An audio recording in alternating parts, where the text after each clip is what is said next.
Ever wondered where single folks really lived it up way before dating apps? What if entire cities for moments in time became accidental paradises for the unattached?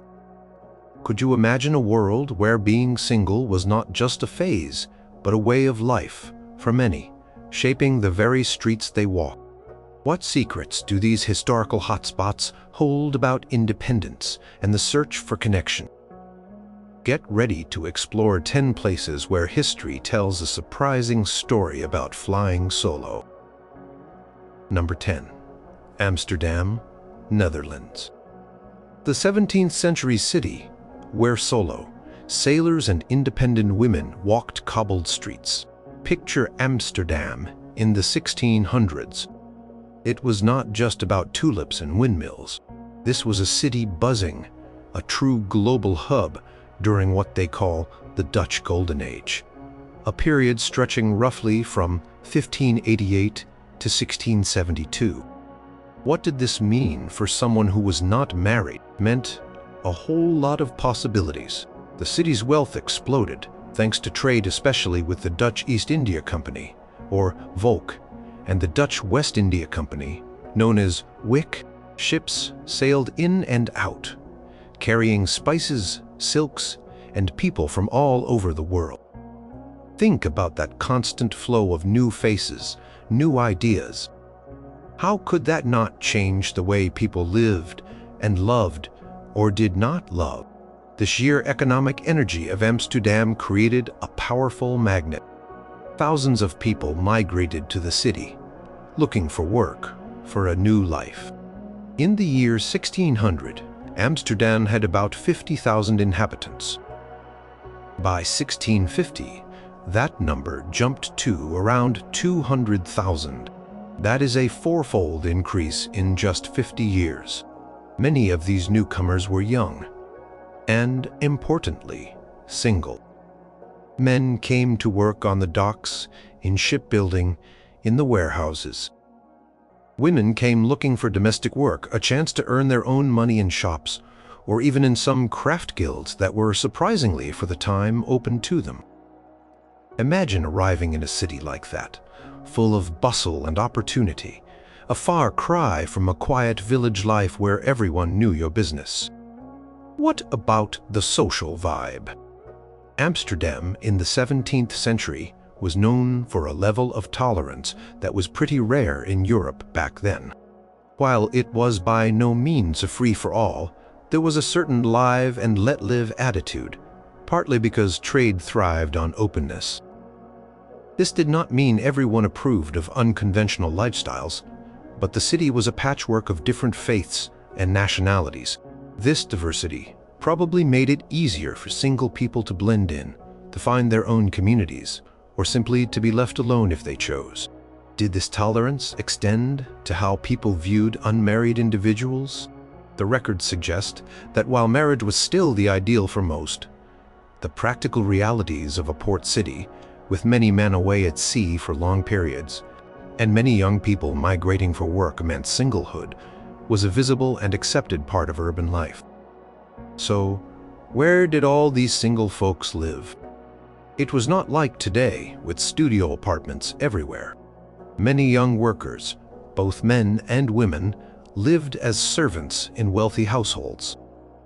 Others found lodging in rooms rented out by families. There were also boarding houses, sometimes specific to certain trades or nationalities. For a single woman arriving to work as a maid, her lodging was part of her employment. For a young apprentice, he might live with his master. Key thing is they were not necessarily living under the parental roof, which meant a degree of independence. Even if living conditions were basic, think about the sheer number of sailors. The Volk alone employed thousands. When they were in port, where did they stay? Taverns and inns did a roaring trade. What about women? Dutch women in the Golden Age had a reputation across Europe for being quite independent. Foreign travelers often commented on it. Legally, they had more rights than women in many other countries. For instance, Married women could often conduct business independently of their husbands, and widows frequently took over their deceased husbands' enterprises. This environment likely had an impact on unmarried women too. If society saw women as capable, perhaps being an unmarried woman, especially one who was economically self-sufficient, was viewed with less pity or suspicion than elsewhere. There were jobs for them. Domestic service was huge, but women also worked as seamstresses, shopkeepers, and in food preparation and sales. Some even became artists, like Judith Leister, who was a contemporary of Frans Hals. How many women chose to remain single, or found themselves single, and carved out a life for themselves in this bustling city? The numbers are hard to pinpoint perfectly, but the economic structure suggests it was more possible here than in many other places. Life was not all work, of course. What did single people do for fun, or to meet others? Taverns were central to social life. They were not just for drinking. People conducted business there, read newspapers, which were a new thing, played games, and, yes, met people. The city had countless taverns. Then there were the markets, vibrant and noisy, another place for social interaction. Kermesses, which were large fairs with entertainment and food, were major events. And in winter, when the canals froze, ice skating was a hugely popular pastime for everyone, single or not. Imagine gliding across the ice, a bit of freedom, a chance to see and be seen. Did romances spark on the frozen canals? Probably quite a few. Presence of so many sailors and transient workers also meant there was a less formal side to relationships. Port cities often had a more relaxed attitude toward certain behaviors, while the church, particularly the Calvinist Church, preached strict morals. The reality on the ground in a diverse, booming port was complex. There were areas known for brothels, and the city authorities had a somewhat pragmatic, if officially disapproving, approach to managing them. This is not to say Amsterdam was a haven for illicit affairs primarily, but that the realities of a large, mobile, and often young population were present. Consider the men who went to sea for the Valk. They could be gone for years. This meant many women were effectively single for long stretches, managing households and sometimes businesses. It also meant that for men returning, the social scene in Amsterdam, with its taverns and meeting places, was where they reconnected. What was it like for a young woman whose husband or fiancé was on the other side of the world for 3, 4, or even 5 years? She had to be independent. She had to manage. This shaped the character of the city's women. The art of the Dutch Golden Age gives us glimpses into this world. Paintings by artists like Vermeer, Steen, and Hals show scenes of daily life, including women reading letters, presumably from absent lovers, or husbands' lively tavern scenes and busy street life. While these are artistic interpretations, they capture some of the energy and the types of people who filled the city. How many of those figures in the background of a bustling market scene were single individuals making their way in this dynamic environment? The system of poor relief in Amsterdam was also relatively well developed for its time.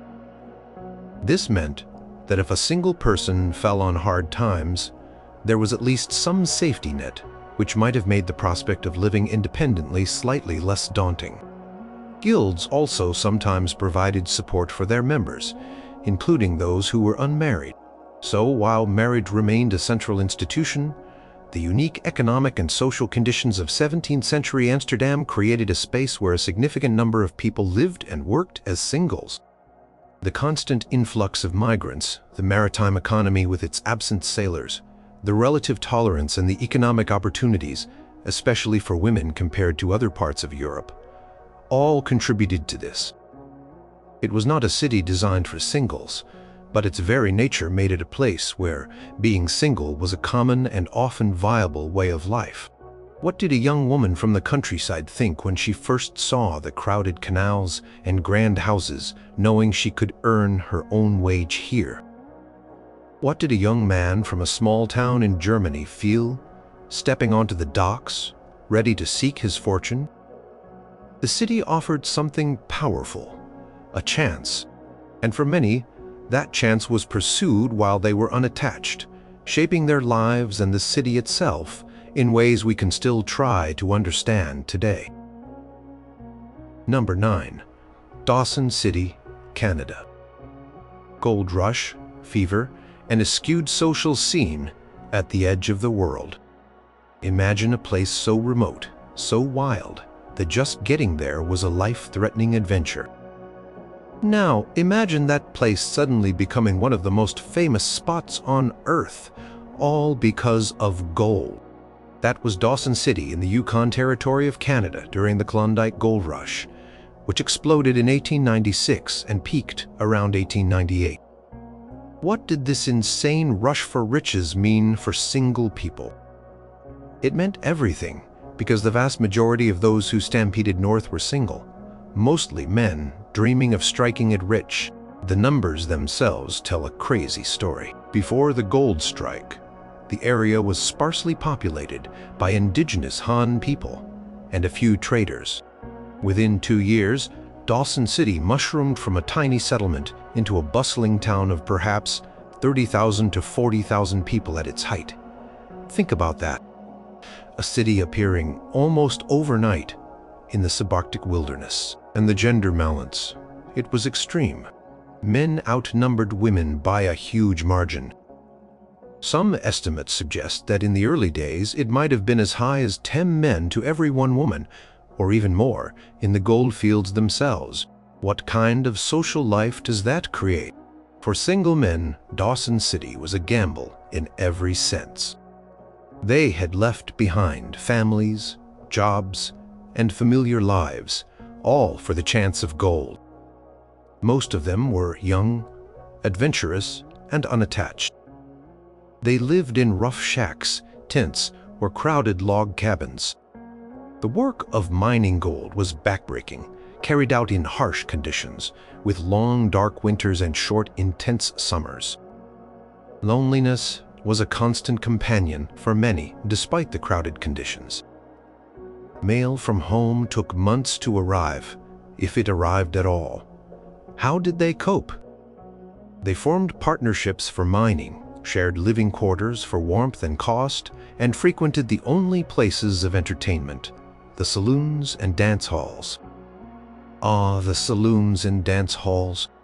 Dawson City became legendary for them. These were not just places to drink. They were community centers, news exchanges, gambling dens, and, crucially, places where men could find female companionship, however fleeting or commercial. Given the scarcity of women, those who did make it to Dawson City found themselves in a very unusual situation. Some women came with husbands or fathers, but a significant number were single, seeking their own kind of fortune. These were not just the dance hall girls of legend, though they were certainly a prominent part of the scene. Women also worked as cooks, laundresses, seamstresses, clerks, and some even staked their own mining claims. For a single woman in Dawson City, the opportunities and the dangers were magnified. With so few women around, those who provided services typically associated with women could command high prices. A laundress could make more money washing miners' filthy clothes than a miner might make in a day of digging, especially if his claim was poor.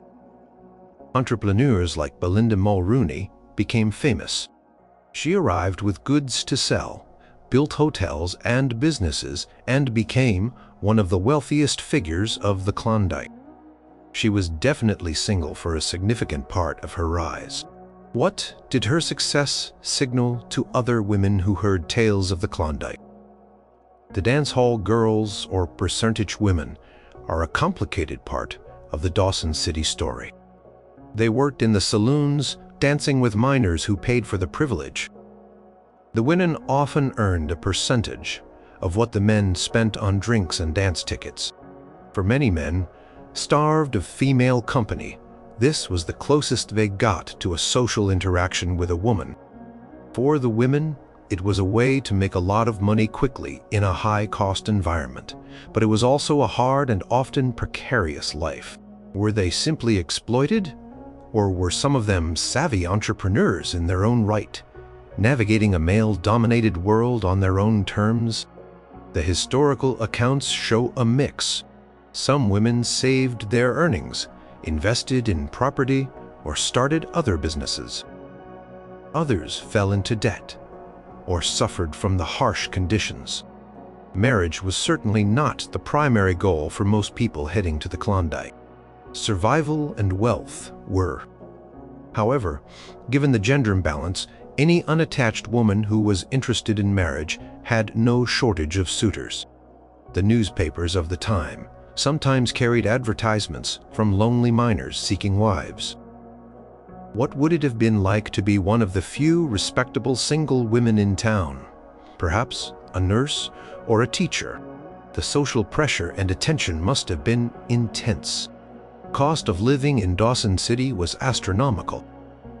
Everything had to be shipped in over incredible distances, often by human or animal power over treacherous passes like the Chilkoot Trail.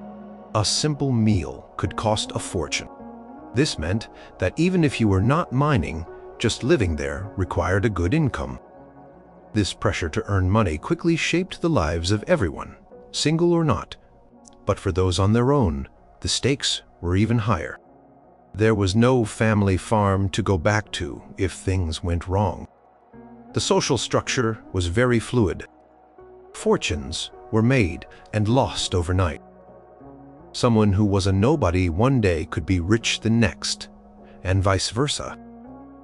This constant change, this focus on quick wealth, probably made traditional social hierarchies less important.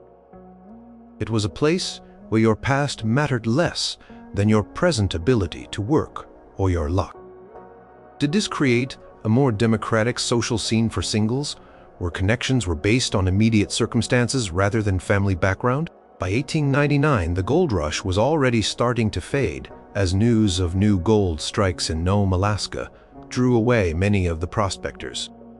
Dawson City's population declined rapidly, but for those few short, intense years, it was a place unlike any other, a temporary city built on dreams and populated largely by single adventurers. The stories that came out of the Klondike, immortalized by writers like Jack London and Robert Service, often focused on the solitary struggles of men against nature. But the social fabric of Dawson City itself, particularly its unusual dynamics for single men and women, is a fascinating chapter. What happened to all those single people when the rush ended? Some had made fortunes and left. Many left with little more than they came with. Some stayed, becoming long-term residents of the Yukon. The dance hall women, the entrepreneurs, the miners, their lives took myriad paths. But for that brief period, Dawson City was a raw, intense experiment in human society, heavily skewed by its single fortune-seeking population. It was a place where the rules were different, where survival and quick wits counted for a lot, and where being unattached was the norm, not the exception. How many ached for the homes they left behind, and how many found a strange kind of freedom in the wild anonymity of the North. The echoes of their hopes and struggles still linger in the now much quieter town. Number 8. Chicago. USA. The late 19th and early 20th century metropolis of immigrants and women adrift. Chicago at the turn of the 20th century. Think about it. A city exploding in size, a powerhouse of industry, a magnet drawing people from all over America and Europe. It was a place of towering new buildings, clattering elevated trains, and smokestacks painting the sky. For single people, especially young men and women looking for work and a new life, Chicago was a city of stark contrasts, immense opportunity, and considerable peril. What was it like to navigate this sprawling, roaring city on your own? Between 1870 and 1900, Chicago's population grew from under 300,000 to nearly 1.7 million. That is almost a six-fold increase in just 30 years. A huge number of these new arrivals were single. Young men flocked to the city for jobs in the famous stockyards, in steel mills, in factories, and in the rapidly expanding construction trades. They came from rural America, from Ireland, Germany, Poland, Italy, and many other places. They often lived in crowded boarding houses or ethnic enclaves, forming communities of fellow migrants. But what about single women? This is where Chicago's story as a haven, or at least a place of unprecedented new options for singles, becomes particularly interesting. The late 19th and early 20th centuries saw a significant rise in the number of women entering the workforce, and Chicago was at the forefront of this trend. Industries like meatpacking, surprisingly, employed women in jobs like trimming and packaging. The rise of department stores like Marshall Field's created a huge demand for shop girls, sales assistants, clerks, and cashiers. Office work was also opening up with positions for typists and telephone operators. For young women, from small towns or farms, or immigrant women, these jobs offered a wage, a degree of economic independence, and a life away from familial control. This was a huge shift. Social reformers and writers of the era became fascinated and sometimes alarmed by what they called women adrift, single women living and working independently in the city. Where did these women live? Many resided in boarding houses or furnished rooms, often in dense working-class neighborhoods. Organizations like the Young Women's Christian Association, or YUCHA, were established to provide safe and affordable housing for young women new to the city, recognizing their particular vulnerabilities. Imagine a young woman, perhaps only 18 or 20 years old, arriving at a massive, chaotic Chicago train station, knowing no one, with just a few dollars in her purse. The city must have seemed both exhilarating and terrifying. The sheer number of single people in Chicago fostered the growth of new kinds of commercialized leisure. Dance halls became incredibly popular, offering a place for young working-class men and women to meet and socialize away from the watchful eyes of family or community elders. Amusement parks, like White City and Riverview Park, sprang up, providing thrilling new forms of entertainment. Movie theaters. Initially, Nickelodeons offered cheap escapism for a few cents. A single working girl or a factory hand could forget their troubles for an hour or two. These were spaces where single people could mingle with a freedom they might not have had in more traditional settings. Were these places always safe? No, but they were undeniably part of the new urban single experience. Working conditions for many single people, especially in factories or sweatshops, were often harsh. Long hours, low pay, and dangerous environments were common. Labor movements and strikes were a frequent feature of Chicago life, as workers fought for better conditions. Single women were active participants in these struggles. The garment workers' strikes, for example, saw thousands of young, often immigrant women taking to the streets to demand fair treatment. Their status as single individuals, while perhaps giving them more freedom to participate, also made them economically vulnerable if they lost their jobs. The social geography of Chicago was clearly demarcated. There were affluent neighborhoods, middle-class areas, and vast working-class districts, often divided along ethnic lines. For a single person, where you lived often depended on your job, your income, and sometimes your ethnicity. Jane Addams' Hull House, a famous settlement house founded in 1889, was located in a densely populated immigrant neighborhood, provided services, education, and a social hub for its community, including many single men and women. Hull House and other settlement houses recognized the need for social connection and support for people navigating the challenges of urban life, often on their own. What about romance and marriage? With so many young single people working and socializing in close proximity, new patterns of courtship emerged. The old ways of arranged meetings or family-supervised courtship were less relevant in the anonymous environment of the big city.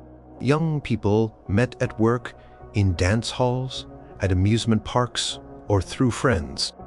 Dating as a concept began to take shape, with men treating women to outings. This offered more freedom of choice, but also new anxieties and potential pitfalls. For a single woman, her reputation was still a significant concern. The city also had its darker side. Vice districts, like the Levee, were notorious. For single men, these areas offered outlets, but also dangers. For some single women, poverty or lack of opportunity could lead them into sex work. Reformers constantly battled against these aspects of city life, trying to protect young people, especially women who were new to the city and might be preyed upon. The stories of girls ruined by the city were a common trope, highlighting the anxieties surrounding female independence. Despite the challenges, Chicago represented a powerful pull for those seeking to escape the confines of small-town life or the poverty of their home countries. It offered the promise of anonymity, the chance to reinvent oneself, and the possibility of economic self-sufficiency. For a young person who felt out of place or constrained elsewhere, Chicago could seem like a city of endless possibilities. The sheer scale of it, the energy, the constant churn of people. It was a place where you could get lost, but also where you could perhaps find yourself. By the 1920s, Chicago would enter another famous era, the Jazz Age, with its flappers and gangsters further cementing its image as a city of excitement and modernity. The foundations for that era were laid in the preceding decades, when millions of people, a great many of them single, poured into the city, transforming it and being transformed by it. The experience of being a woman adrift or a young migrant worker in Chicago around 1900 was undoubtedly tough, but it was also a key part of the story of how American cities and American ideas about single life were changing. How many personal revolutions, quiet and unrecorded, took place in those crowded boarding houses and bustling factories as young people forged lives for themselves on their own terms. Number 7. Berlin, Germany. The Roaring Twenties in a city on the edge. Berlin in the 1920s. The Weimar Republic. Think cabarets, jazz, groundring art, and a sense of living for the moment. This was a city dancing on a volcano, a place of incredible creative freedom and deep social and economic instability. What did this mean for single people? It meant Berlin became one of the most exciting and perhaps dangerous places in the world to be unattached. After Germany's defeat in World War I and the fall of the monarchy, Berlin emerged as the capital of a new democratic republic. The old imperial social structures were weakened, and a wave of modernism swept through art, culture, and social attitudes. The war had also left a profound demographic scar. Germany had lost millions of men, resulting in a surplus of women, many of whom would remain single or widowed. This demographic reality, combined with new social freedoms, created a unique environment. In 1925, for instance, there were reportedly around 115 women for every 100 men in Berlin. What impact did such an imbalance have on relationships and the status of single women? The Weimar Constitution of 1919 granted women the right to vote and improved their legal standing in other ways. This political emancipation was accompanied by a cultural shift. The new woman, Die neue Frau, became a symbol of the era. She was often depicted with a short bob haircut, wearing more practical and sometimes androgynous clothing, smoking cigarettes, and asserting her independence. She worked, she went out unaccompanied, she engaged in intellectual and political life. For single women, this image offered a powerful new model. How many young women embraced this newfound freedom, shedding old conventions? Berlin was a city of stark economic contrasts. Hyperinflation in the early 1920s wiped out savings and created chaos. This was followed by a period of relative stability and prosperity. The Golden Twenties, fueled by American loans, before the Wall Street crash of 1929 plunged Germany and Berlin into severe economic depression. This economic roller coaster had a huge impact on daily life. For single people, especially those without family support, economic survival could be a constant struggle. Yet, paradoxically, the very instability might have encouraged a live-for-today attitude. If the future was uncertain, why not enjoy the present? The city's nightlife was legendary. Berlin boasted hundreds of cabarets, bars, and dance halls. Places like the El Dorado, a famous transvestite bar, or the Mocha Efti, a huge entertainment palace, catered to all tastes and orientations. There was an openness about sexuality, including homosexuality and bisexuality, that was unparalleled in most other Western cities at the time. Magnus Hirschfeld's Institute for Sexual Science, founded in 1919, conducted research and advocated for sexual reform. For single people exploring their identity or simply seeking pleasure and connection, Berlin offered a level of freedom that was intoxicating. Imagine the smoky rooms, the jazz music, the avant-garde performances. What kind of encounters and experiences did this nightlife foster? Work opportunities for single women expanded, though often in traditionally female sectors like secretarial work, retail, and the burgeoning entertainment industry. The image of the chic, independent typist became common. However, wages were often low, and job security was precarious, especially when economic times were tough. Many single women lived in small rented rooms or Schlafbein places, where you could rent a bed for the night or a few hours. The housing shortage was acute in Berlin. Cultural scene was incredibly vibrant. Berlin was a center for expressionist art. The Bauhaus design movement, Ineffiti theater by directors like Bertolt Brecht and Erwin Piscator, and Groundring cinema with directors like Fritz Lang and F.W. Murnau. Writers like Alfred Doblin, whose novel Berlin Alexanderplatz captured the gritty reality of the city, and Christopher Isherwood, whose Berlin Stories, later adapted into the musical Cabaret, chronicled the lives of expatriates and locals, were drawn to the city's energy. Many of these artists and intellectuals were themselves single or lived unconventional lives, contributing to the city's bohemian atmosphere. Could you imagine rubbing shoulders with these creative giants in a local cafe? Despite the image of liberation, there was also a dark side. Poverty was widespread, and for some single women, sex work became a means of survival. The city had a large and visible population of prostitutes. Crime rate was also high in certain areas. The glittering facade of the Roaring Twenties often masked deep social problems and desperation. For every liberated new woman, there were many more struggling to make ends meet. Political climate was also highly volatile. Extreme left-wing and right-wing groups, including the nascent Nazi Party, frequently clashed on the streets. This political tension added another layer of intensity to life in Berlin. You could be discussing art in a cafe one moment and witness a political brawl the next. How did this constant undercurrent of conflict affect the daily lives and choices of single people? Did it contribute to the sense of urgency, the feeling that this era of freedom might not last?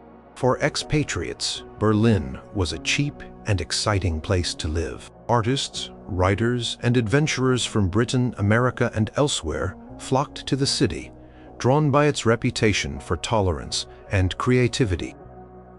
Christopher Isherwood, for example, lived there as a young, single man, observing and participating in its unique social scene. These expatriates often had a degree of detachment that allowed them to immerse themselves in the city's more unconventional aspects. The emphasis on youth culture was strong, with so many young people having experienced the trauma of war or its aftermath. There was a desire to break with the past and embrace the new. This was reflected in fashion, music, and social behavior. Being young and single in Berlin in the 1920s meant being at the heart of this cultural explosion.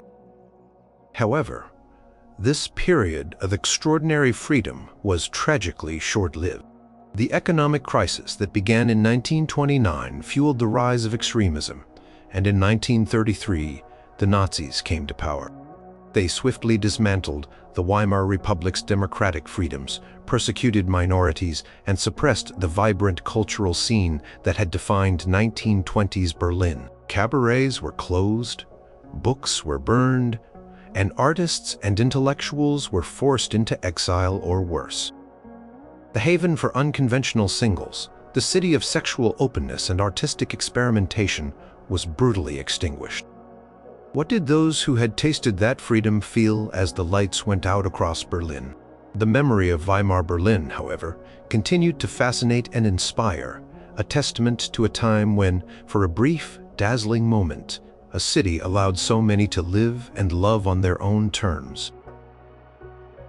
Number 6. San Francisco. Busa. From Gold Rush grit to beatnik beats and summer of love vibes, San Francisco, the name alone, conjures up images of fog, cable cars, and a certain free-spirited attitude. This city on America's West Coast has a long and colorful history of attracting those who march to the beat of a different drum. And for much of that history, many of those people were single. What is it about San Francisco that made it a recurring magnet for the unattached, the adventurous, and the unconventional? Let's rewind to the mid-19th century. California Gold Rush, starting in 1848, transformed San Francisco from a sleepy village called Yerba Buena into a booming, chaotic port city almost overnight. Tens of thousands of prospectors, mostly young, single men, poured in from all over the world hoping to strike it rich. Much like Dawson City later on, this created a society with a massive gender imbalance and a very transient population. In 1850, men outnumbered women by more than 12 to 1 in California. In San Francisco itself, the ratio was likely similar. Imagine a city almost entirely populated by young, unattached men, far from home, flush with gold dust or broke from trying to find it. What kind of social order or disorder emerged? This early San Francisco was a rough and tumble place. Gambling halls, saloons, and brothels flourished. Fortunes were made not just in gold, but by supplying the miners. Housing was scarce and expensive, often consisting of tents or flimsy shacks. Fires were frequent and devastating. For a single man, it was a life of hard work, high stakes, and few conventional comforts. For the relatively few women who were there, the situation was complex. Some were respectable wives and daughters who arrived with families, but many others were single women seeking opportunity, whether as entrepreneurs, entertainers, or sex workers. Lola Montez, the infamous dancer and courtesan, spent time in San Francisco during this era, captivating audiences and adding to the city's wild reputation. Fast forward about a century to the 1950s. San Francisco became the epicenter of the Beat generation. Writers like Jack Kerouac, Allen Ginsberg, and Lawrence Ferlinghetti, and poets like Diane de Prima congregated in neighborhoods like North Beach. They rejected mainstream American values of materialism and conformity, seeking spiritual enlightenment, artistic freedom, and unconventional experiences. Many of these figures were single or had fluid relationship arrangements. They lived cheaply in shared apartments or hotel rooms, frequented coffee houses like City Lights Bookstore, which Ferlinghetti Company founded, read poetry, listened to jazz, and experimented with drugs and alternative lifestyles. What was it about San Francisco that attracted these intellectual rebels? Was it the city's existing bohemian streak, its port city openness to new ideas, or its stunning natural beauty offering a backdrop for introspection? The beat scene was predominantly male in its public image, but women were very much a part of it, often challenging traditional gender roles in their own ways, though sometimes overshadowed by their male counterparts. For a young person, male or female, who felt alienated from suburban America in the 1950s, finding the beat scene in San Francisco could be like finding a spiritual home, a place where being different was celebrated, not condemned. Being single was almost a prerequisite for the kind of nomadic, searching lifestyle many beats embraced. Then came the 1960s, and San Francisco, particularly its Haight-Ashbury district, became synonymous with the hippie movement and the Summer of Love in 1967. Tens of thousands of young people, many of them single or in loose communal relationships, converged on the city. They were drawn by the promise of peace, love, and rock and roll. This was a youth-driven counterculture that explicitly rejected many traditional social norms, including those around marriage and monogamy. Free love was a much discussed, if not always easily practiced, ideal. Communes and crash pads provided housing. Free concerts in Golden Gate Park, psychedelic drugs, and a shared sense of community and idealism characterized the scene. How did this influx of young, unattached people transform the city, and what legacy did it leave? The sheer number of young singles in Haight-Ashbury created a unique social experiment. While often romanticized, life could also be difficult, with issues of overcrowding, drug abuse, and poverty. But for that moment, it was a place where many felt they could live authentically, explore new ways of being, and connect with like-minded souls. The emphasis was on shared experience rather than individual accumulation, on being rather than having. This naturally appealed to those who were not tied down by traditional family or career responsibilities. Even beyond these specific countercultural booms, San Francisco has long had industries and a social environment conducive to single life. As a major port and financial center, it has always attracted mobile professionals. Its historically tolerant attitude, particularly towards its LGBTQ+ community, made it a haven for gay and lesbian singles long before this was accepted in most other parts of America. Castro District became one of the world's most famous gay neighborhoods. This openness contributed to a general atmosphere where diverse lifestyles, including being single by choice, were more readily accepted. In the later 20th century and into the 21st, the tech boom in nearby Silicon Valley also had a significant impact on San Francisco. Young, educated, and often single tech workers flocked to the city, drawn by job opportunities and its vibrant urban life. This brought new wealth, but also new challenges, like soaring housing costs, which in turn affected who could afford to live there single or otherwise. What is the common thread?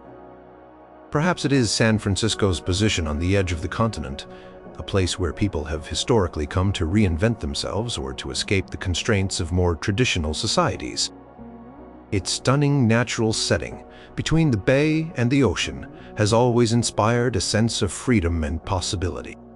From the fortune-seeking single men of the gold rush to the soul-searching beats and the idealistic hippies, San Francisco has repeatedly offered a stage for those living outside the conventional script. It has not always been an easy haven. Life could be hard, dreams could be shattered, but it has consistently been a place where being single was not just a demographic statistic, but often a key part of the city's dynamic and ever-changing identity. What other city has so consistently called to the independent spirit? Number 5. Paris, France. The Belle Epoque and 20s magnet for artists and independent spirits, Paris. Just the name evokes romance, art, and a certain sophisticated way of life. For centuries, it has been a beacon for dreamers, thinkers, and creators. And for significant periods, particularly during the Belle Epoque at the end of the 19th century and into the early 20th, and again in the Années Folles, the crazy years of the 1920s, Paris was an extraordinary haven for single people, especially those with artistic or intellectual leanings. What made the City of Light shine so brightly for the unattached? The Belle Epoque, roughly from the 1870s to the outbreak of World War I in 1914, was a period of optimism, peace, and artistic flourishing in Paris. The city was a global center of culture, fashion, and innovation. Think of the Moulin Rouge, the Impressionist painters, the construction of the Eiffel Tower. This vibrant atmosphere attracted people from all over France and the world, many of them young and single, eager to be part of the excitement. Neighborhoods like Montmartre became legendary as bohemian enclaves, where artists, writers, and performers lived cheaply, socialized in cafes, and created revolutionary new works. Figures like Henri de Toulouse-Lautrec captured the demi-monde of dancers, prostitutes, and artists, many of whom were living outside conventional family structures. What was it like to be a struggling young painter or writer, single and free, soaking up the atmosphere of those gaslit Parisian nights? For single women, Paris during this time offered possibilities, though often circumscribed by social class and reputation. The image of the grisette, a young working-class woman, often employed in the garment trade known for her independence and romantic liaisons, was a feature of Parisian life and literature. While romanticized, her life was often one of hard work and economic vulnerability. However, Paris also saw the emergence of more educated and independent women, some of whom pursued careers in fields like teaching, journalism, or even science, like Marie Curie, who, though married for part of her most famous work, represented a new kind of intellectual female presence. The city's café culture allowed for a degree of social mixing that was less common elsewhere, providing spaces where single men and women could meet and converse, though social conventions still applied. Then came the 1920s, the Années Folles. After the trauma of World War I, Paris exploded with a renewed sense of hedonism and creative energy. Came a refuge and a playground for a generation of expatriate writers and artists, many of them American, like Ernest Hemingway, F. Scott Fitzgerald, Gertrude Stein, and Josephine Baker. Why Paris? The exchange rate was favorable, making it cheap for Americans. There was a sense of freedom and tolerance that contrasted sharply with Prohibition-era America. And, of course, there was the city's enduring allure as a cultural capital. Many of these expatriates were single or in relationships that defied convention. They populated the cafés of Montparnasse, like Le Dôme and La Coupole, discussing literature, art, and love, forging lifelong friendships and rivalries. What conversations took place over those glasses of wine or cups of coffee? For single women in the 1920s, Paris offered a taste of the flapper lifestyle. Shorter skirts, bobbed hair, jazz music, and a more open attitude towards socializing were all part of the scene. Figures like Kiki de Montparnasse, model painter, singer, and muse to many artists like Man Ray, embodied the era's spirit of female liberation and artistic bohemianism. She was fiercely independent, living life on her own terms. The city's nightlife was legendary, with jazz clubs, bals musettes, and avant-garde theaters providing endless entertainment and opportunities for encounters. The relative anonymity of a large city like Paris also allowed for greater personal freedom. One could escape the prying eyes of a small town and live a more unconventional life. This was particularly attractive to those exploring their sexuality. Paris had a more tolerant attitude towards same-sex relationships than many other places at the time, becoming a quiet haven for gay men and lesbians from countries where they faced persecution. Salons run by women like Natalie Barney provided important meeting places for lesbian writers and artists. Housing for singles could range from tiny attic rooms, the classic garret of the starving artist, to more comfortable apartments for those with means. The student population of the Latin Quarter also contributed to the city's youthful and often unattached demographic. The Sorbonne and other institutions drew scholars from around the world. However, it's important not to over-romanticize. Life could be very difficult for a single person without money or connections. Poverty was a real concern for many struggling artists and writers. The glittering social scene often masked underlying economic hardships. For every Hemingway who found fame, there were countless others who toiled in obscurity. For many single working-class women, life was a daily grind, far removed from the bohemian glamour. Yet, the pull of Paris remained strong. It was a city that seemed to value art, intellect, and individual expression. This created an environment where being single, particularly if one was pursuing a creative or intellectual path, was not only accepted, but could even be seen as conducive to one's work. The freedom from domestic responsibilities could allow for greater focus on art or study. The city itself, with its beauty, its history, and its constant human drama, provided endless inspiration. Even after the 1920s, Paris retained its allure for independent spirits.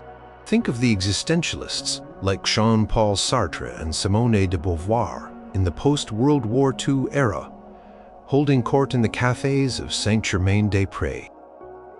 De Beauvoir, in particular, with her groundbreaking work, The Second Sex, and her lifelong unconventional partnership with Sartre, became a powerful symbol of female intellectual and personal independence. She chose not to marry or have children, dedicating her life to writing and philosophy. Her life offered a profound example for many single women seeking to define their own paths. So, what was the magic ingredient? Was it the physical beauty of the city, the weight of its cultural history, or a certain Gallic tolerance for human foibles? Perhaps it was a combination of all these things. For extended periods, Paris offered a unique environment where single individuals, especially those in the arts, could find not just acceptance, but a community and the freedom to pursue their passions. How many masterpieces were conceived in those smoky cafes? How many revolutionary ideas debated? How many unconventional love stories played out on its historic streets? The echoes linger. Number 4. London. You. Swinging 60s and beyond, a hub for youth and new freedoms. London, a city that has constantly reinvented itself, a sprawling metropolis that has been a center of power, trade, and culture for centuries. When we think of London as a haven for singles, one era particularly springs to mind: the swinging 60s. But London's story as a place offering unique opportunities and freedoms for the unattached goes back further and continues beyond that iconic decade. What was it about London that made it pulse with such energy for young single people? The 1960s. This was when London, for a time, felt like the coolest city on the planet. Swinging London was a youth-driven cultural revolution that celebrated fashion, music, and a new sense of freedom. Carnaby Street and King's Road became global symbols of hip style. British bands like the Beatles and the Rolling Stones conquered the world. Models like Twiggy and Jean Shrimpton with their distinctive looks, became icons.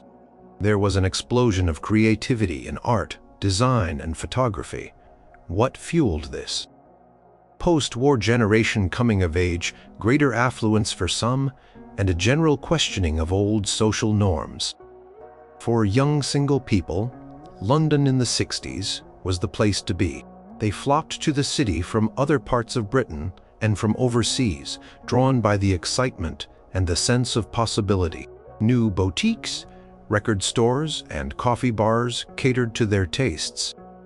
Nightclubs and music venues, like the Marquee Club or the Scotch of St. James, were where trends were set and future stars were discovered. There was a feeling that anything could happen. How did this atmosphere of liberation impact the way young singles lived and interacted? The contraceptive pill became more widely available in the 1960s, which had a profound impact on sexual attitudes and behaviors, particularly for single women. It offered a degree of reproductive freedom that was previously unimaginable, contributing to a more open approach to relationships outside of marriage. While not a complete sexual revolution overnight, it was a significant shift. Fashion was a key part of the swinging London identity. The miniskirt, popularized by designers like Mary Quant, became a symbol of female liberation and youth. Young people used clothes to express their individuality and to break away from the more staid styles of their parents' generation. Being single and fashionable in London meant being part of this vibrant visual culture. However, London's history as a place for singles is not limited to the 1960s. Go back to the 19th century. During the Industrial Revolution, London, as the largest city in the world, drew vast numbers of people from the countryside and from abroad seeking work. Many of these migrants were young and single. Men found work in factories, on the docks, and in construction.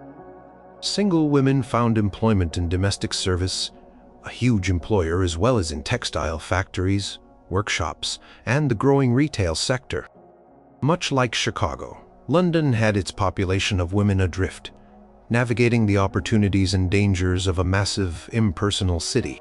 They lived in lodging houses, rented rooms, or with their employers. Their lives were often hard, but the city offered a degree of anonymity and economic independence not available in their home villages. The early 20th century, particularly the period after World War I, also saw changes. The war, as in Berlin, resulted in a demographic imbalance with more women than men. This, combined with women gaining the right to vote partially in 1918, fully in 1928, contributed to new roles and expectations for women. Single women increasingly entered white-collar jobs as typists, secretaries, and telephone operators. They sought out new forms of leisure and social life in the growing metropolis. Think about the areas of London that became known for specific communities of singles. Bloomsbury, in the early 20th century, was home to the Bloomsbury group of writers, artists, and intellectuals, like Virginia Woolf, E.M. Forster, and Lytton Strachey. Many members of this group had unconventional views on relationships and lived lives that challenged Victorian norms. Their focus was on friendship, intellectual pursuits, and artistic creation, often outside the bounds of traditional marriage. After World War II, London faced a period of rebuilding. The arrival of immigrants from Commonwealth countries, starting with the Windrush generation in 1948, added to the city's diversity and brought new cultural influences. Many of these newcomers were single or came ahead of their families seeking work and a new life. They contributed to the city's workforce and its evolving social fabric. The rise of bedsits and flat sharing in the mid to late 20th century provided housing options for single people that allowed for independence.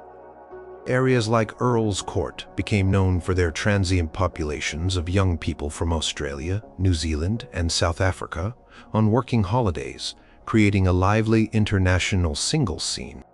What about social spaces? London's pubs have always been central to its social life, places where people could meet after work, relax, and socialize. The growth of coffee bars in the 1950s provided alternative, non-alcoholic meeting places particularly popular with younger people. The city's vast array of theaters, cinemas, music halls, and later nightclubs offered endless entertainment options for those on their own or looking to meet others. Even in more recent decades, London has continued to be a major global hub attracting young professionals, students, and creatives from all over the world. Its status as a center for finance, media, fashion, and the arts means it offers a wide range of career opportunities.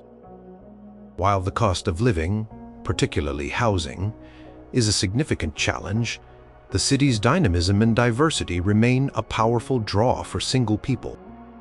The sheer density and variety of people mean that finding one's tribe or pursuing niche interests is often easier than in smaller places.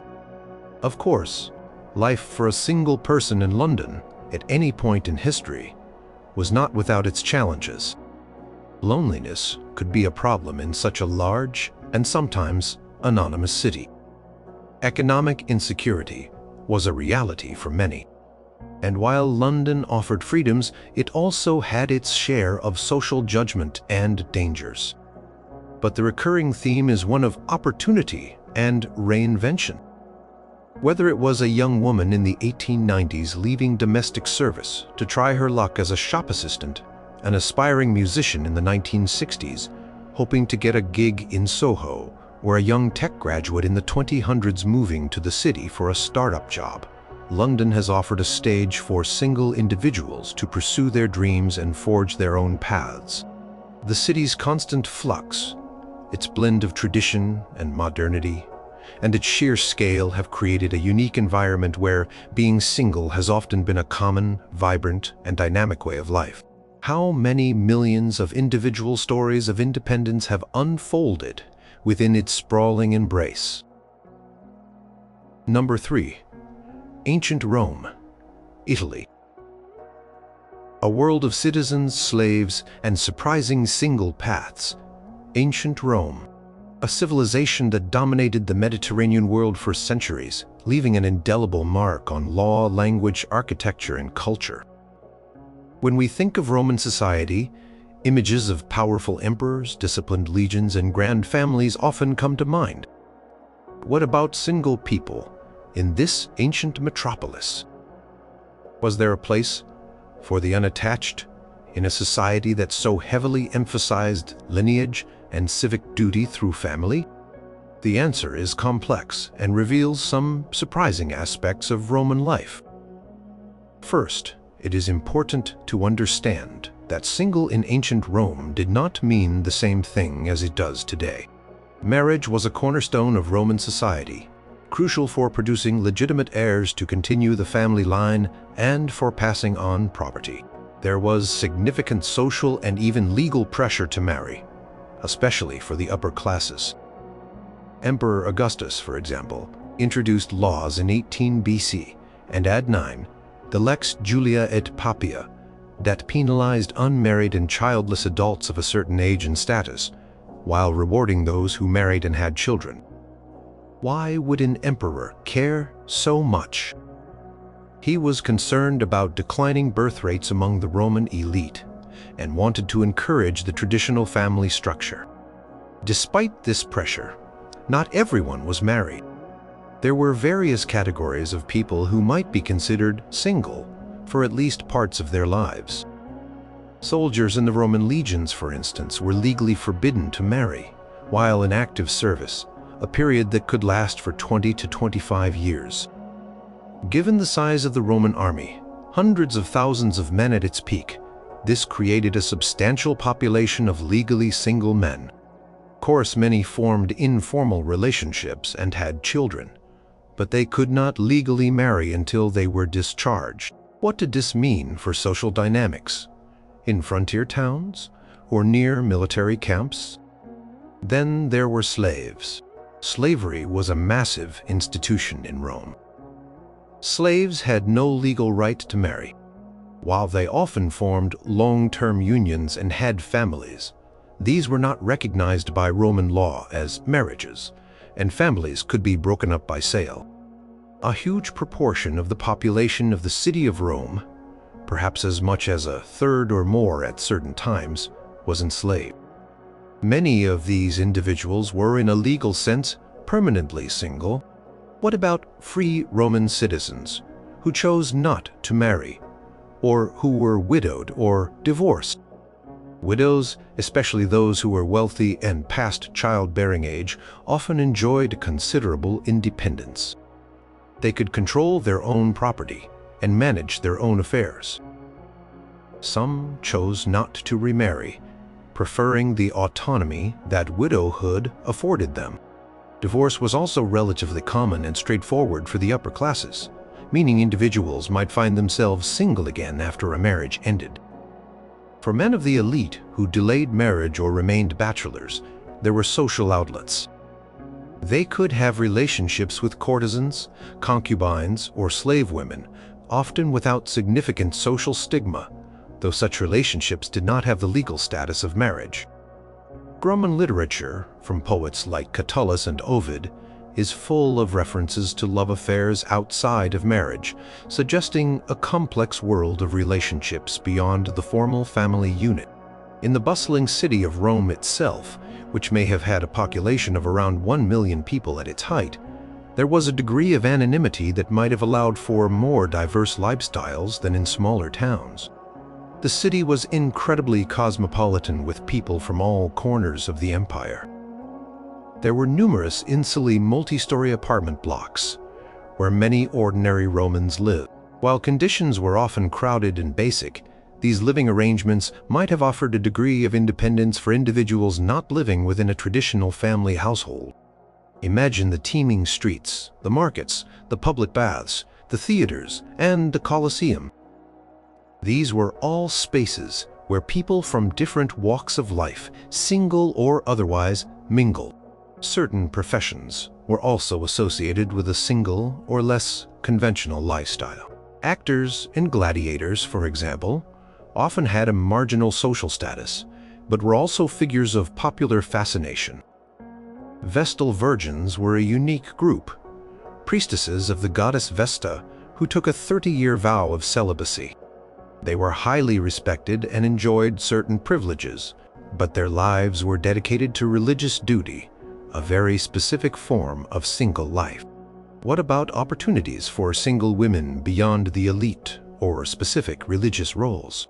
For freeborn women of lower status, options were more limited. Many would have worked in family businesses as shopkeepers, artisans, or in domestic service if they did not marry. Textile trade employed many women. However, economic independence was harder to achieve. The public baths were a central feature of Roman social life. Men and women often bathed at different times or in separate facilities, but these were important places for socializing and relaxation outside the home.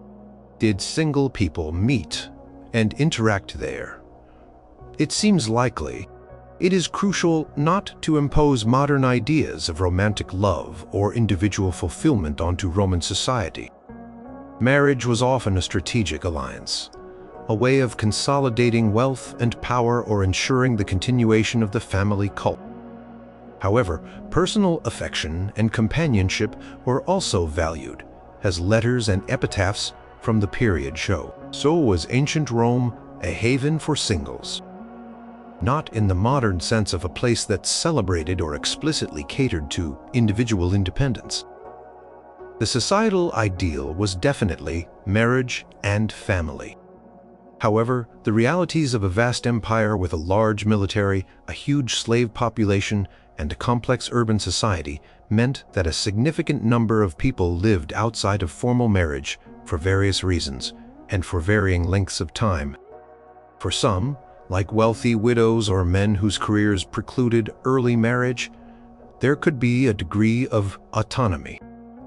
For others, like slaves or impoverished, free citizens, being single was tied to their lack of status or economic opportunity. The Augustan laws penalizing the unmarried show that celibacy or delayed marriage among the elite was common enough to be seen as a problem by the state. This suggests that even with strong social pressure, a notable number of individuals were choosing or finding themselves in a single state. What does it tell us when a government has to legislate to encourage marriage? It tells us that the alternative was happening.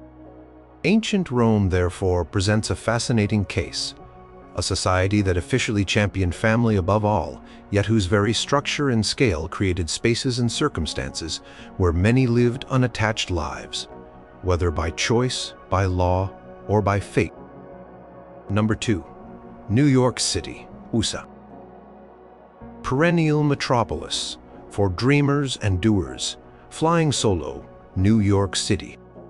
For generations, it has been the ultimate symbol of ambition, reinvention, and the pursuit of dreams. And for so many of those dreamers, New York was a city to be conquered while single.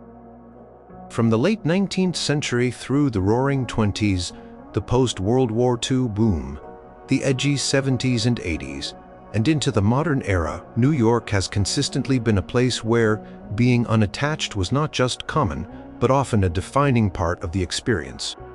What is it about the Big Apple that has made it such an enduring magnet for singles? Think about the sheer scale and density of New York. Millions of people packed into a relatively small area, creating an unparalleled energy and anonymity. This anonymity has always been a key factor for singles. It offered freedom from the social constraints of smaller towns, a place where you could be whoever you wanted to be, or discover who you were, away from the expectations of family and community. Arriving in New York, young and single, has long been a rite of passage for those seeking something more. In the late 19th and early 20th centuries, New York was the primary gateway for millions of immigrants to America. Many arrived single or came ahead of their families, hoping to establish themselves before sending for loved ones. Think of the Lower East Side, crammed with tenements, a vibrant, chaotic mix of cultures and languages. Young, single men and women toiled in sweatshops, factories, and shops, living in crowded conditions but often finding community with fellow immigrants. For a single woman, finding work in the garment industry or as a domestic servant offered a chance at economic independence, however meager. What were their hopes and fears as they navigated this overwhelming new world on their own? The Roaring '20s saw New York, like Paris and Berlin, embrace a new modernity. Harlem became the heart of the Harlem Renaissance, a cultural explosion of African-American art, music, and literature. Greenwich Village was a bohemian enclave for writers, artists, and radicals, many of whom lived unconventional, single lives. The flapper emerged as a symbol of female independence, working in new office jobs as typewriters or shopgirls, enjoying the city's nightlife of jazz clubs and speakeasies.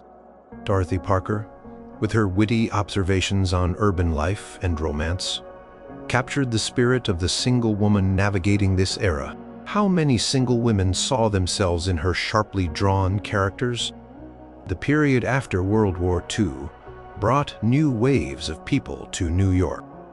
Servicemen returning from the war, young people from across the country seeking opportunities, and a growing number of women entering the workforce all contributed to a dynamic singles scene. Industries like publishing, advertising, fashion, and finance boomed, creating jobs that attracted ambitious young individuals. Image of the single career girl living in a small apartment, navigating the challenges and excitements of city life, became a cultural trope, famously depicted in books and movies. Think of Breakfast at Tiffany's, or later, Sex and the City. While fictional, these portrayals tapped into a real phenomenon. Where did all these single New Yorkers live? The city's housing stock, from tiny studio apartments and walk-up tenements to shared brownstones and eventually high-rise apartment buildings, adapted to accommodate a large single population. Boarding houses and furnished rooms were common in earlier eras. Later, the efficiency apartment became a staple. Finding an affordable place to live has always been a New York challenge, but the sheer variety of options and the willingness to share made it possible. Social life for singles in New York has always been rich and varied. The city's unparalleled array of restaurants, bars, theaters, museums, concert halls, and nightclubs offered endless possibilities for entertainment and meeting people. From dimly lit jazz clubs in the Village to grand Broadway shows, from neighborhood diners to chic cocktail lounges, there were spaces for every taste and budget. The city's parks, like Central Park, also served as important public spaces for recreation and social interaction. How many chance encounters in these public spaces led to friendships or romances? Specific industries in New York have long been magnets for single people. Arts, theater, dance, music, visual arts have always drawn passionate individuals willing to sacrifice stability for their creative pursuits. Many of these artists lived hand to mouth, often single or in fluid relationships, their lives dedicated to their craft. The fashion industry, centered in New York, attracted young designers, models, and merchandisers. Wall Street and the financial sector drew ambitious young professionals focused on building careers. The city's reputation for tolerance and diversity also made it a haven for those who felt like outsiders elsewhere. New York has long been a major center for LGBTQ+ life, with communities forming and fighting for rights long before it was common elsewhere. For single gay men and lesbians, New York offered a place where they could find community and live more openly. Of course, life as a single person in New York has never been without its difficulties. Loneliness can be acute even in a city of millions. The high cost of living, the competitive job market, and the sheer intensity of the city can take a toll. The search for connection, for love, for meaning is a constant theme in the New York story. The allure remains. New York is a city that demands resilience and rewards ambition. It is a place where you are constantly surrounded by people who are striving, creating, and reinventing themselves. This energy can be incredibly stimulating for someone who is single and looking to make their mark on the world, or simply to live an interesting life. The very challenges of the city can forge independence and self-reliance. Even as the city has changed, with different neighborhoods gentrifying and new industries rising and falling, its fundamental character as a place for individual striving and reinvention has persisted. It is a city built on the dreams of countless individuals, many of whom arrived alone, ready to take on the world. What is it about those city lights that continues to promise so much to those embarking on their own adventures? New York remains a testament to the power of individual aspiration, a place where being single is often not a waiting period, but a dynamic and formative chapter in one's life. Number 1. Your own hometown in the now. The 21st century landscape of singlehood, everywhere. This might be the most surprising entry. Think about it. While historical cities offered unique circumstances, gold rushes, artistic booms, post-war shifts, what if the greatest, most widespread haven for singles is not a specific city in the past, but the general urban and even suburban landscape of the 21st century, right where you might be living? What has changed so profoundly that single life is more common, more accepted, and more catered to than ever before across a vast number of places? Consider the sheer numbers. In many developed countries, the proportion of single-person households has been steadily rising for decades. For example, in the United States, around 28% of all households in 2020 consisted of one person living alone, up from about 13% in 1960. In some major European cities, that figure can be even higher. sometimes approaching 50%. More people are marrying later, or not at all. Divorce rates, while fluctuating, mean more people experience periods of singlehood in adulthood. People are also living longer, leading to more older single individuals, particularly women. These are not just statistics, they represent millions of individual lives being lived outside of traditional marriage. What societal shifts have driven this dramatic change? One major factor is economic independence, particularly for women. Increased access to education and employment opportunities has meant that women are no longer as reliant on marriage for financial security. They can pursue careers, own property, and manage their own finances. This ability to be self-supporting fundamentally changes the calculus of relationships and marriage. How many women today feel empowered to build a life on their own terms because they have their own income? Urbanization continues to play a huge role. Cities and large towns offer more job opportunities, more diverse social scenes, and a greater degree of anonymity than smaller communities. This makes them attractive to single people seeking careers and a wider pool of potential partners, or simply a more independent lifestyle. Think about the amenities in a typical modern city: restaurants, cafes, gyms, cultural venues, and social clubs that cater to individuals, not just families. The infrastructure of modern urban life often implicitly supports single living. Technology has also been a game changer. The internet, social media, and dating apps have completely reshaped how single people connect or attempt to connect.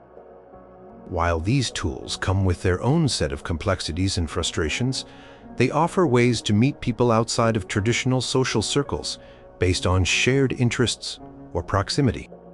This can be particularly important in large, anonymous cities or for people with niche interests. How many relationships, friendships, or casual encounters today begin with a swipe or a click? Cultural attitudes towards singlehood have also evolved. While societal pressure to marry still exists in many places, being single, especially in one's 20s and 30s, is often seen as a normal and even desirable period of life for personal growth, career development, and self-discovery. There is less stigma attached to remaining single longer or choosing not to marry at all. Popular culture increasingly reflects diverse relationship models and celebrates individual independence. Think of the many television shows and movies that feature single protagonists navigating life, work, and relationships. The rise of the experience economy also caters well to singles. People are increasingly valuing experiences over material possessions. Travel, concerts, festivals, workshops, and adventure activities are often marketed to and enjoyed by individuals, providing opportunities for personal enrichment and social connection outside of a coupled context. How many single people prioritize travel or pursuing hobbies as key parts of their lifestyle? Furthermore, there is a growing recognition of the importance of friendships and chosen family. For many single people, close friends provide the emotional support, companionship, and sense of belonging that might traditionally have come from a spouse or extended family. This network of strong social ties can make single life rich and fulfilling. Of course, this is not a universal utopia. For singles, challenges remain. Loneliness can still be a significant issue, even in a connected world. Cost of housing, especially for single-income individuals in expensive cities, can be a major burden. Workplace policies and social structures may still be implicitly or explicitly geared towards married couples or families, and the search for romantic connection, if desired, can be fraught with its own difficulties. However, the sheer scale of singlehood in the 21st century across so many different types of communities is unprecedented. It is no longer a niche experience, confined to bohemian enclaves or frontier towns. It is a mainstream way of life for a significant and growing portion of the population. The haven is not one specific geographical location, but a broader societal shift. It is the increasing freedom to choose one's own path, the economic and technological tools that support independent living, and the evolving cultural acceptance of diverse lifestyles. So, while we look back at historical cities and the unique conditions they offered for singles at specific times, perhaps the most profound story of single life is the one unfolding right now, all around us. It is a story of individual agency, changing social norms, and the ongoing human quest for connection and fulfillment, whatever form that may take. What does being single mean in your town or city today? And how is that different from what it would have meant 50 or 100 years ago? The landscape for singles has been redrawn, and it continues to evolve.